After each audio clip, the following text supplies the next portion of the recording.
Margaret Thatcher's husband Denis vetted a celebrity guest list for a show business reception planned at Downing Street, newly released documents show. The reception in April 1988 was planned as a thank you to 45 celebrities who attended the Wembley rally during Mrs. Thatcher's 1987 general election campaign.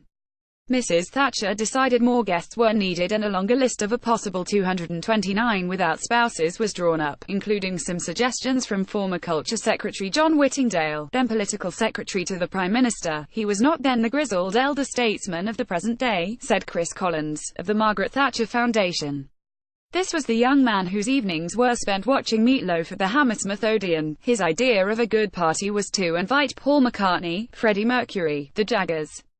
Image. Sir Paul McCartney was deemed to be among those who were not on the PM's side. However, Denis Thatcher went through the proposed guest list with a red pen, marking ticks against those he would personally like to see included and question marks beside those who, I believe, do not help. In a note to the private office, he wrote, "Whilst I accept of course that not everyone who comes to our receptions are necessarily on our side, I find it both unpleasant and embarrassing to entertain those who publicly insult the PM. This list therefore needs some careful checking in this regard."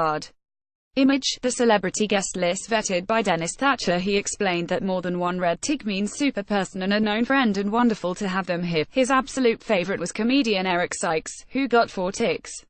There were also ticks for Rolf Harris, Andrew Lloyd Webber, Dame Judi Dench, Ronnie Corbett and golfers Tony Jacqueline and Nick Faldo, among others. Question marks were placed beside names including Paul McCartney, Sir David Attenborough, Sebastian Coe, Shirley Bassey and Paul Daniels. Image. A red question mark also appeared next to Sir David Attenborough's name. In the end, the longer guest list was dropped in favour of the original 45 plus the parliamentary skiing team and the British Winter Olympics squad. More from Margaret Thatcher. The Margaret Thatcher Foundation is gradually overseeing the release of her private files through the Churchill Archives Centre in Cambridge. Members of the public will be able to browse the archive from Monday by visiting www.margaretthatcher.org.